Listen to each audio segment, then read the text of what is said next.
Ya, terima kasih Safira. Tanpa berlama-lama lagi, mari kita lihat berita terpopuler yang pertama datang dari dalam negeri. Ya, Presiden Joko Widodo dinilai telah gagal mengakselerasi pertumbuhan ekonomi di Indonesia usai terjerat dari pandemi COVID-19. Hal tersebut disampaikan oleh ekonom senior dari Universitas Indonesia, Faisal Basri, di mana Faisal menjelaskan recovery ekonomi Indonesia lebih lambat dibandingkan dengan banyak negara lain. Misalnya saja seperti China yang pertumbuhan ekonominya terkontraksi atau minus 3,1% pada tahun 2020.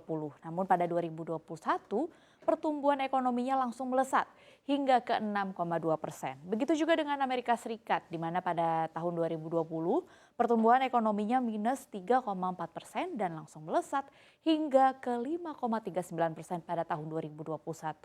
Sementara di Indonesia, pertumbuhan ekonomi terkontraksi lebih rendah dari China dan juga Amerika Serikat, yakni minus 2,1% pada 2020. Namun pada 2021, pertumbuhan ekonominya hanya mencapai 5,2%. Sementara itu, jika ditarik 5 tahun belakang, rata-rata pertumbuhan ekonomi beberapa kali turun. Pada 2017 pertumbuhan ekonomi Indonesia mencapai 5,07%, kemudian sempat di level 5,17% pada 2018 namun kembali jeblok ke 5,02% pada 2019. Oleh karena itu, kata Faisal, tak heran kalau GNI per kapita di Indonesia mengalami stagnasi karena pertumbuhan ekonominya praktis landai. Laporan Bank Dunia mencatatkan pendapatan nasional bruto per kapita Indonesia pada 2021 mencapai 4.140 dolar Amerika Serikat. Angka ini tidak bergerak dari tahun sebelumnya. Adapun GNI per kapita merupakan indikator yang digunakan Bank Dunia untuk memberikan peringkat pembangunan suatu negara terhadap negara lain.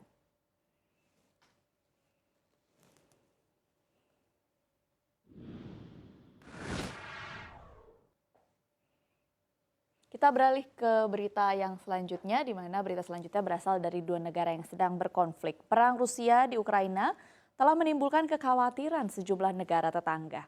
Tidak menutup kemungkinan agresi negeri beruang merah bakal meluas dan berujung kudeta ke negara lain. Presiden Moldova Maya Sandu pada Senin 13 Februari kemarin menuduh Rusia berencana menggunakan sabotase asing untuk menjatuhkan kepemimpinan negara kecilnya menghentikan bergabung dengan Uni Eropa dan menggunakannya dalam perang melawan Ukraina. Sandu mengungkapkan hal tersebut setelah Presiden Ukraina Volodymyr Zelensky mengatakan pekan lalu negaranya telah mengungkap rencana intelijen Rusia untuk menghancurkan Moldova dan beberapa hari kemudian pemerintah negara itu mengundurkan diri. Sandu yang negaranya berbatasan langsung dengan Ukraina telah berulang kali menyatakan keprihatinan tentang niat Moskow terhadap bekas Republik Soviet itu dan tentang kehadiran pasukan Rusia di wilayah Transnistria yang memisahkan diri. Dia mengatakan rencana itu melibatkan warga Rusia, Montenegro, Belarusia dan juga Serbia yang memasuki Moldova untuk mencoba memicu protes dalam upaya untuk mengubah pemerintah yang sah menjadi pemerintah ilegal yang dikendalikan oleh Federasi Rusia. Sementara itu juru bicara keamanan nasional Gedung Putih John Kirby mengatakan laporan tentang plot tersebut belum dikonfirmasi secara independen tetapi disebut sangat memprihatinkan dan tentu saja tidak di luar batas perilaku Rusia.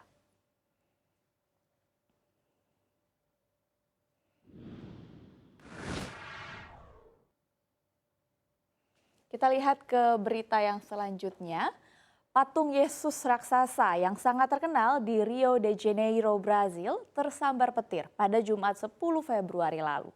Momen yang mencengangkan tersebut sempat diabadikan oleh seorang warga yang fotonya kini menjadi viral di media sosial di mana terlihat sambaran kilat menghantam kepala patung Yesus. Lantas bagaimana awal mula keberadaan patung tersebut? Patung Yesus Kristus raksasa ini disebut sebagai Christ the Redeemer. Berdasarkan arsip majalah Time, awal mula pendirian patung ini digagas oleh pendeta Vincentian Pedro Maria Bos pada tahun 1850 untuk menghormati Putri Isabel yang merupakan anak dari Kaisar Pedro II.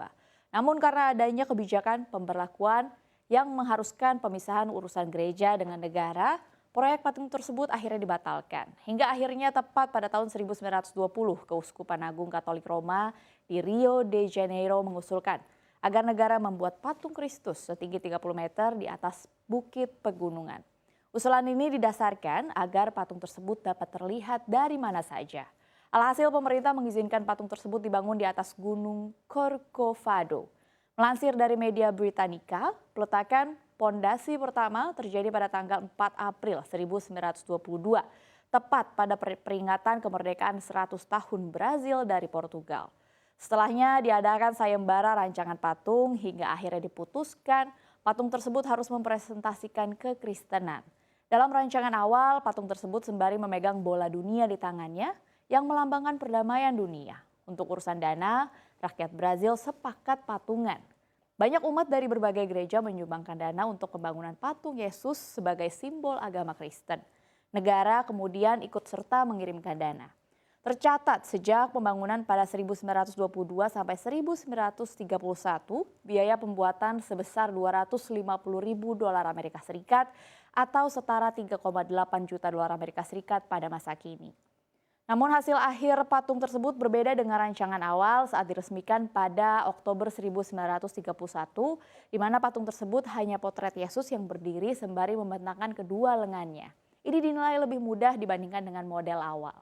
Setelah diresmikan, patung tersebut menjadi objek wisata terkenal di Brazil sebagai objek tertinggi di Rio de Janeiro, sehingga dapat menjadi perhatian bagi siapapun yang melihat.